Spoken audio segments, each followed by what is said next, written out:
O tenente-coronel Mauro Cid, ex-ajudante de ordens de Jair Bolsonaro, afirmou em depoimento à Polícia Federal que o ex-presidente teria considerado duas estratégias para reverter o resultado das eleições de 2022: encontrar provas de fraudes nas urnas ou convencer as Forças Armadas a aderirem a um golpe de Estado. Entre os integrantes da ala mais radical, que supostamente instigavam Bolsonaro, Cid destacou a ex-primeira-dama Michele Bolsonaro e o deputado federal Eduardo Bolsonaro, do PL aqui de São Paulo. O depoimento dado em agosto de 2023 foi obtido na íntegra pelo colunista Hélio Gaspari, da Folha de São Paulo. Segundo Mauro Cid, Michele e Eduardo mantinham conversas frequentes com Bolsonaro, reforçando que ele teria apoio popular de CACs, que são os colecionadores, atiradores desportivos e caçadores, para um eventual golpe. No depoimento, Cid afirmou que o entorno de Bolsonaro era dividido em três grupos: os que defendiam que ele reconhecesse a derrota e liderasse a oposição, os que desaprovavam os rumos do país, mas rejeitavam medidas de ruptura, e os que defendiam um golpe de Estado. Para analisar a delação de Mauro Cid, vamos ao quadro Reunião de Pauta, Roda VT.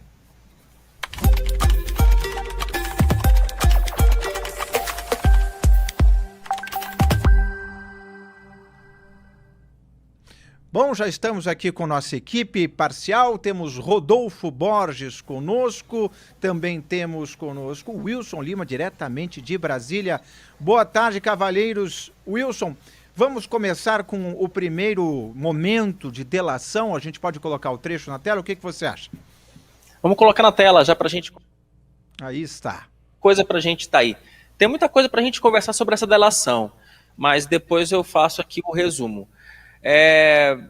Esse trecho, basicamente, Inácio, fala o seguinte, né? Nesse sentido, o Mauro Cid, indagado sobre os elementos que tem conhecimento em relação aos referidos fatos investigados, respondeu que, depois que acabou o período eleitoral, o então presidente Jair Bolsonaro recebeu diversas pessoas, sempre no Palácio da Alvorada. Que as pessoas que visitavam o então presidente formavam três grupos distintos, foi esse que você falou na chamada, né? Que era um grupo bem conservador, de linha bem política, que aconselhavam o presidente a mandar o povo para casa e colocar-se como um grande líder da oposição. Também teve um grupo que dizia que o povo só queria um direcionamento, ou seja, vão para casa ou não vão para casa, fiquem, esperem o Messias, enfim. E temos também o grupo formado pelo senador Flávio Bolsonaro, AGU, que é esse grupo mais, né, técnico, AGU, Ciro Nogueira e o brigadeiro Batista Júnior.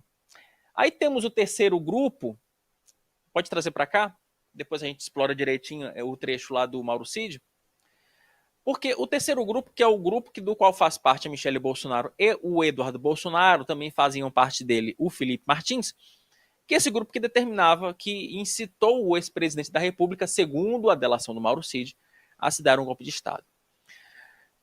Vamos lá, em linhas gerais, a delação trouxe alguma novidade, alguma prova cabal?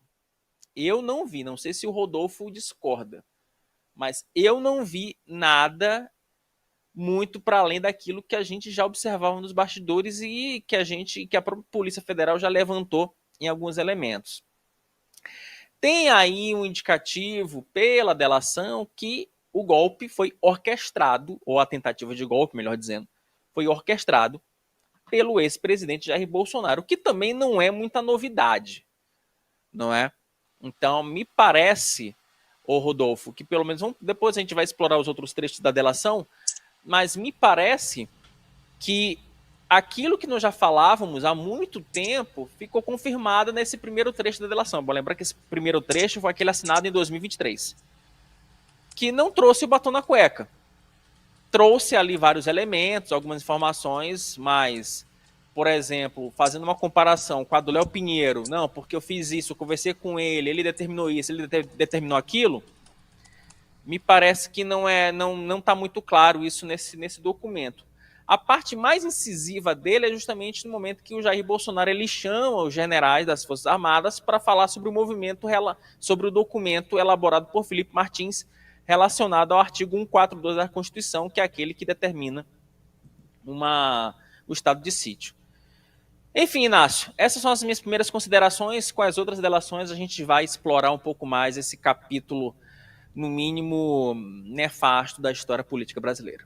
Pois é. Rodolfo Borges, você acompanhando então mais essa revelação, crê que a participação da Michele Bolsonaro e do Eduardo Bolsonaro, pelo menos nessa trama denunciada pelo Mauro Cid, tiram chances deles serem eventuais candidatos, substitutos de Bolsonaro numa eleição em 2026, ou ao contrário, junto à base deles, isso até ganha mais popularidade? Boa tarde a todos. Só vai impedi-los se eles forem condenados de alguma forma por isso, ou se, a exemplo do que ocorreu com o Bolsonaro, forem decretados inelegíveis. A delação, a delação não apresenta prova, né? Aliás, a delação não vale como prova. Ela vale como o depoimento ali, o réu ou alguém que está sendo processado opta por colaborar com os investigadores e passa mais elementos para envolver mais gente no crime que está sendo investigado. E aí, depois que ele passa essas informações, elas precisam ser comprovadas de alguma forma. E aí, foi importante o Wilson lembrar das delações, por exemplo, da Lava Jato, do Léo Pinheiro, empreiteiro, que são crimes diferentes, e aí é muito difícil, muito mais difícil comprovar esse crime, que é uma trama, do que um crime que foi consumado de fato, um crime de corrupção. Então, o Léo Pinheiro falou ali, olha, aconteceu tudo isso, e depois a defesa dele precisa comprovar que teve movimentação financeira, que teve uma troca de favor, que uma reforma no apartamento foi um troco por conta de um benefício que a empresa dele recebeu numa empresa estatal. Então aí tem mais elementos. No caso desse caso dessa trama de golpe investigada, pode comprovar o crime cometido? Tudo aí é intenção. Então, o que a Polícia Federal coletou? Coletou planos impressos, um plano foi impresso dentro do Palácio do Planalto. O Mauro Cid tinha no computador dele um organograma ali, uma apresentação com opções de fuga para o Jair Bolsonaro, caso o plano, o que ele estava tramando não desse certo. Então, assim, esse caso é muito mais complicado de comprovar. Fica aí uma sombra sobre a Michele Bolsonaro, sobre o Eduardo Bolsonaro e sobre o Jair Bolsonaro. Já estava e vai continuar, porque tudo meio que vai girar agora em torno dele. Como o Wilson já falou aqui várias vezes, falta essa comprovação mais forte de que o Bolsonaro participou de tudo isso. E aí seria por meio, como é até agora, por meio de mensagens trocadas entre as pessoas que participaram disso. Mas, por enquanto, são só alegações, e aí é muito mais difícil de comprovar algo como foi na Lava Jato. Alexandre Borges, boa tarde. Eu queria saber também o que você achou dessa revelação trazida agora no começo dessa semana, né? Boa tarde, Inácio, Wilson, Rodolfo, a todos que estão com a gente. Olha, é interessante a gente, num caso como esse, a gente acompanhar como é que o mundo vai dando voltas, né? Na época que a Lava Jato pegou, e várias investigações pegaram o Lula, o entorno do Lula, a gente via todos os indícios, conjunto de indícios que levavam ao Lula. Tem o famoso PowerPoint do Deltan Dallagnol, aquelas coisas todas, e a reação dos petistas era sempre: falta o recibo assinado, falta a prova, falta não sei o quê. Quando o mundo dá a volta e a gente vai para o Bolsonaro, tem um pouco isso também. Não é igual, claro, toda analogia é imperfeita. Não é exatamente igual.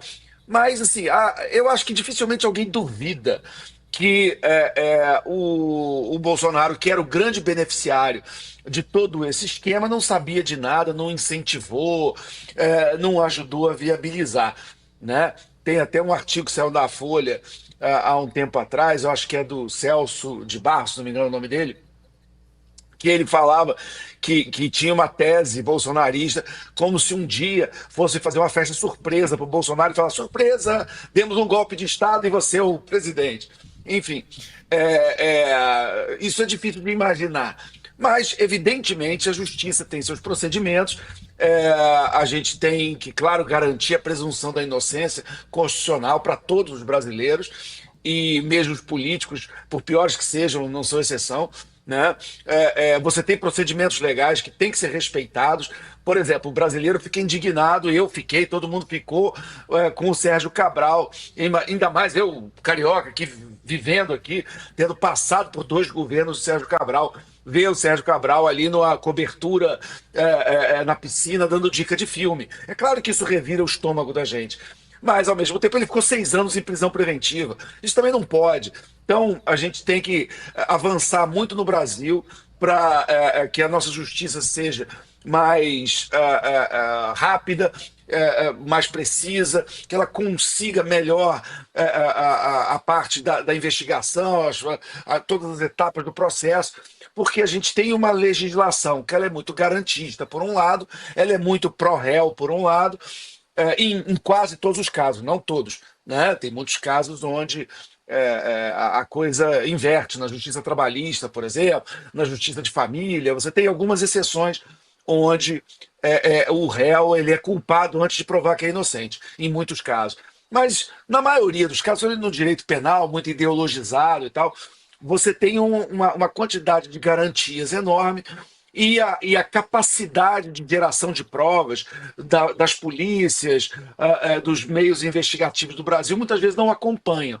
Então vamos torcer, nesse caso, para que todas as garantias constitucionais e todo o direito amplo de defesa seja dado a todo mundo que é acusado em delação ou não, mas vamos torcer também para que o Brasil tenha a capacidade de botar na cadeia, respeitando as leis, claro, mas consiga colocar na cadeia os seus criminosos.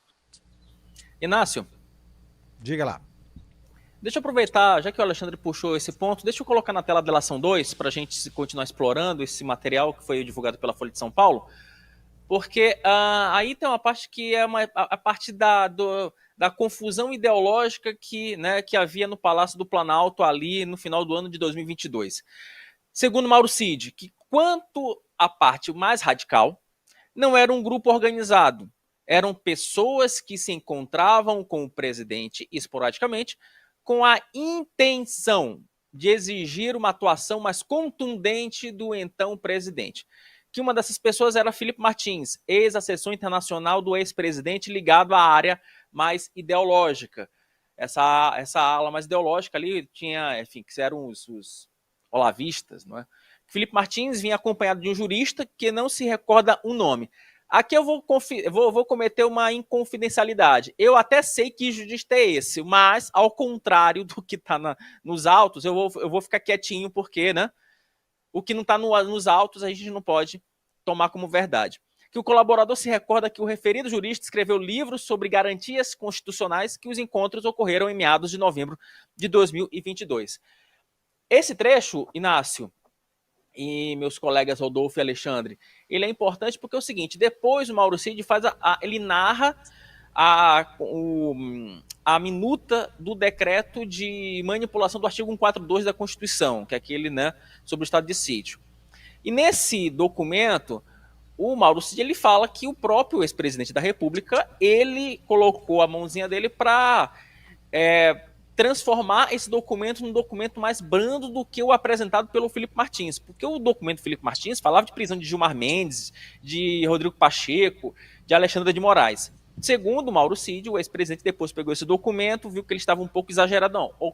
Se é para falar de prisão, que fique só no Alexandre de Moraes, vamos aqui liberar aqui o Rodrigo Pacheco e o Gilmar Mendes. Detalhe, é bom lembrar que tanto o Gilmar Mendes quanto o Rodrigo Pacheco conversaram com o ex-presidente da República e foram peças decisivas em algumas crises provocadas pelo próprio Palácio do Planalto. Né? Eles ajudaram a colocar água na fervura em vários episódios. Então, mostra ali uma certa, digamos que, como é que eu posso falar? Mostra ali uma certa intencionalidade seletiva, né, do ex-presidente de definir quem iria ou não iria para a prisão, caso de fato fosse decretado o tal do artigo 142 da Constituição. Fato é que esse é mais um elemento de prova, como vocês falaram, e a gente tem que tocar num ponto, né, Alexandre, que pelo direito penal, o direito penal, quando a gente fala do artigo 365 e o artigo 366, quando se fala de golpe de Estado, se fala tentar com emprego de grave ameaça ou violência ou tentar o funcionário público, civil, militar depor o governo constituído. Então, pegando um pouco o gancho do que o Rodolfo falou, esse é o que é o grande X da questão. Porque, inclusive, já conversando com o Alexandre, né, Alexandre? De vez em quando a gente conversa por telefone, para trocar figurinha, Sim. e aí uma das conclusões que nós chegávamos em uma dessas análises filosóficas é essa, gente. Se houve uma tentativa, né, o golpe de Estado, quando ele não é consumado, de fato é uma tentativa, porque se você consuma o golpe de Estado, não tem ninguém para sobrar vivo para poder falar sobre alguma coisa.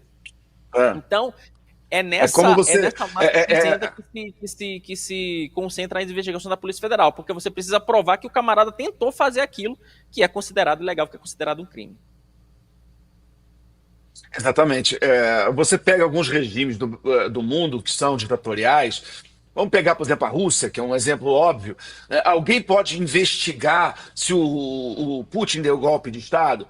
Ninguém pode, né? Se você começar a investigar, começar a falar, talvez você caia da janela. Então, eu não vou nem preciso ir, por exemplo, óbvio, da Coreia do Norte, Arábia Saudita. Você tem uma série de regimes no mundo onde a China mesmo é um regime de partido único, que você não pode escolher o presidente. Então, assim, você tem que pressupor que a investigação de um golpe de Estado, ele parte do princípio que o golpe deu errado. Então não é um golpe perfeito. Onde está o tanque na rua? Bom, se tivesse o tanque na rua, talvez estivesse dando certo, né?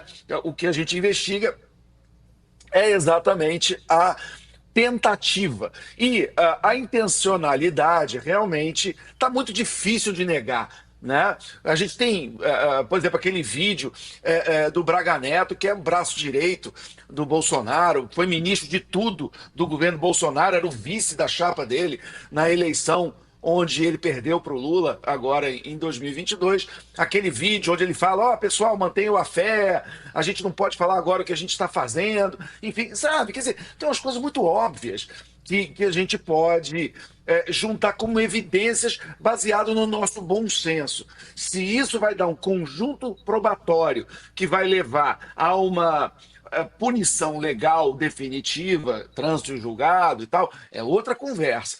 Mas é muito difícil, nesse ponto, você negar que houve uma articulação. Wilson, tem uma coisa, só para terminar, que eu costumava brincar, dizendo o seguinte, no churrasco na casa do Bolsonaro, o mais normal é ele. Ele é um cara que sempre se cercou de radicais. Né? Por mais que você possa achar o Jair Bolsonaro um radical, o entorno dele sempre foi mais radical que ele. E a dúvida é, por que ele não demitia essas pessoas? Por que ele escolheu essas pessoas? Então, por exemplo, o Trump, no primeiro governo dele, ele deu um cargo estratégico para o Steve Bannon. Em 6 meses mandou embora. Quando ele viu que o sujeito era incontrolável, radical demais, mandou embora. Então, assim, porque o escolher é uma coisa. Jesus Cristo escolheu Judas como apóstolo. Isso pode acontecer, entendeu? Mas depois de um tempo, você tem que se tocar que a sua escolha, de repente, não foi a melhor e você tem que tomar alguma atitude. Né? Então, é isso que. E um cara como o Braga Neto, por exemplo, virou o vice, braço direito. Vou ter que lhe interromper, mas termine o seu raciocínio, meu caro. Ora, basicamente essa ideia, quer dizer, você pode escolher um assessor que depois te decepciona, como todo diretor de empresa pode contratar um funcionário, se arrepender. Por exemplo, eu como flamenguista estou assistindo o Gabigol no Cruzeiro, talvez o Cruzeiro tenha agora com algumas dúvidas em relação a pagar 2,5 milhões para o Gabigol e nós felizes de termos nos livrado dele. Agora, uma coisa é você contratar errado, outra coisa é você não tomar uma atitude. Eu até ouvi que o Diniz caiu, não sei se você sabe, Rodolfo, mas está circulando aí que o Diniz caiu, não é isso? Tem que saber se vai valer agora, Alexandre. Talvez da outra vez eles voltaram atrás, vou esperar um pouco.